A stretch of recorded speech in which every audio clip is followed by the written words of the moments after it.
There's a famous passage where Jesus says, you know, in heaven there are no husbands and wives. Well, does that mean that the love that I have for my husband or my wife here has no meaning in heaven? I don't think that's what Jesus was saying. You know, I don't think that's what Jesus is saying. But, you know, there's obviously transformation. So we'll talk about it. I think I've got, okay, one last one. It seems like a very, very cool in heaven. All the other people go to purgatory or hell, and purgatory is different stages. But for the ordinary person, we're not holy.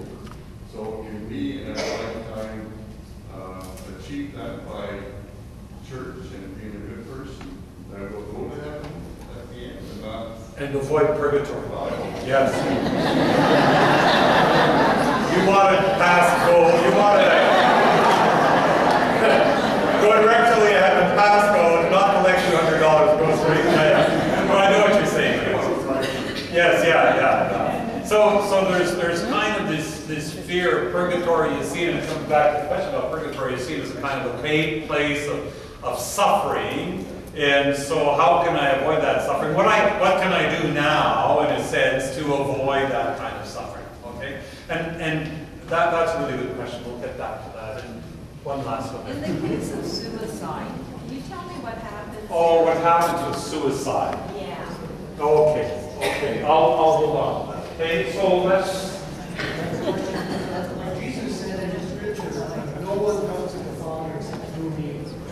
I want to know how that happens because the Catholic Church says other religions have salvation. Yes. So again, this is the whole issue then of when we speak about life beyond death, we're speaking about also kind of what is our eventual destiny. And what is it that affords us a destiny that is happy as opposed to one that is not happy? So if Jesus says no one can come to the Father except through me, does that imply that non-Christians cannot go to heaven? And the church teaches that non-Christians can go to heaven, which other Christian groups do not. You know, we have to realize that there are some evangelical groups, Pentecostal groups who would say that Catholic Church is in error and is anti-biblical when it teaches that, you know. Mind you, 50 years ago, 60 years ago, the Catholic Church said that if you didn't believe in God, you could go to heaven. If you weren't Catholic, you couldn't go to heaven, you know, so that would even further. So let's deal with that. Okay, so thank you for sharing those questions. But you see how broad the topic is. So what I would like to do, so I want you to hold on to your questions now. What I would like to do is for about half an hour, I would like to back up a bit and give you some general framework to think some of these questions through. I won't be able to answer all your questions tonight. And some of the questions are unanswerable. Okay? Like exactly what happens when we die. And as I say, a lot of it is mystery. A lot of it is mystery, and when we deal with mystery, when we deal with God, what we don't know is always more than what we know. And we always have to remember that. So even when I'm saying, well, yes, this and that, that's kind of like it's in that direction. It's as if, you know, you ask me how to get to Montreal. The only thing I can tell you is it's in that direction, not that direction. But I don't know how to get to Montreal because I've never been there. But I know it's in that direction. And that's kind of what we do when we say we believe something. What we're saying is we know it's in that direction. Not that one, that one. But exactly what it is, we'll be surprised when we get there. Okay? We'll be surprised when we get there. So let me, so what I'd like to do at 7:30, I'm going to try in the next half hour to kind of give you a framework to reflect on these issues. And after that, we'll take a little stretch of a break, and then we'll try to see if we can kind of answer some of those more specific questions. All right? Is that okay? So the first thing I would like to help you to understand is that in the Bible, there is an evolution in the the understanding of life after death in the Bible. Because the Bible was written over a period of 1,000 years.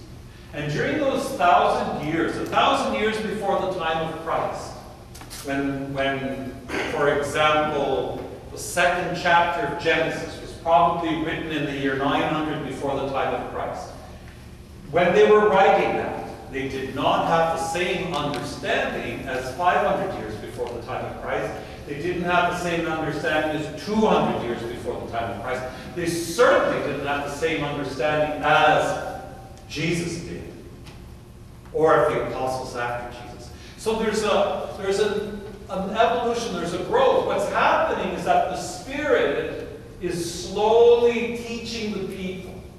The Spirit of God is teaching the people, helping them, preparing them to understand the fullness of the revelation. The turning point will be the resurrection of Jesus. That will be the turning point. All right? But if we go back about 1,000 years before the time of Christ, and we look at the Jewish people, back at that time, there was a sense that after death, there was nothing. Or if there was something after death, it wasn't worth thinking about. Okay? And a lot of the Psalms that we pray at Sundays, they reflect that belief that after death there is nothing. That the joy and the happiness that God promised us is here and now. That God's blessings are a good crop, a good wife. They don't talk about a good husband, a good wife. and children. Why children? Why do you think children are important? Because after you die, what is left? Your children. They'll keep the name going on, they'll keep the history going on, they'll hand it down, you know. So your children are kind of seen as, you know, your own future. There's a pop song that was written by, is it the Ladies, I think? Or the Barry McNeils, I can't remember, but We Rise Again. Some of you know it. And if you listen to the words, it's exactly like in our children we rise again. That life beyond death is in our children. It's exactly what the Psalms are talking about. It's the way that the Israelites thought 1,000 years before the time of Jesus. There was a feeling that there was one kind of death that was terribly unjust, and it is the death of a young person, or the death of the premature death of someone who's been good. You know, somebody's been good and they die young. There's a kind of a feeling of unfairness. Since God blesses us with the good things of this earth, and since there's no life after, then to die young is seen as unfair. Because where's happiness? Happiness is here. So if you're good, and you offer all the sacrifices that God tells you should offer, and you obey the Ten Commandments and everything, then God should bless you with a long life. And sometimes we get an echo of that even in our liturgical prayers, where we say, for example, at weddings, one of the blessings over the couple, may God bless you so that you may see your children and your children's children to the third and the fourth generation. To some of you, does that bring an echo in your... That's one of the blessings over the couple of their marriage. See, so it's the idea that somehow a long life is the blessing that God gives us, and a prosperous life, and one where we're not sick. And the Chinese have a tradition, when they give you a gift, they give you 3 statues. Often if you walk into a Chinese restaurant, you'll see 3 statues of three men. One of them has a treasure chest, prosperity, you know. One of them is old, longevity. So may you be rich, may you live long to enjoy it. And the third is a wise man. May you be wise enough to know how to handle prosperity during that long, long time. So look, wisdom, prosperity, longevity. So, and that Chinese thought is very close to the thinking of the Old Testament. We have to realize that. We as Christians do not believe that. We as Christians do not believe that the blessing of God is first and foremost a long life of prosperity. At least not in the Catholic tradition. There are some evangelical churches that teach that. They teach the prosperity gospel, they call it. If you believe, you'll be rich. If you're poor, it's because you don't have enough faith. But in the Catholic Church, we don't teach that. We don't teach that. But it was the Jewish mentality.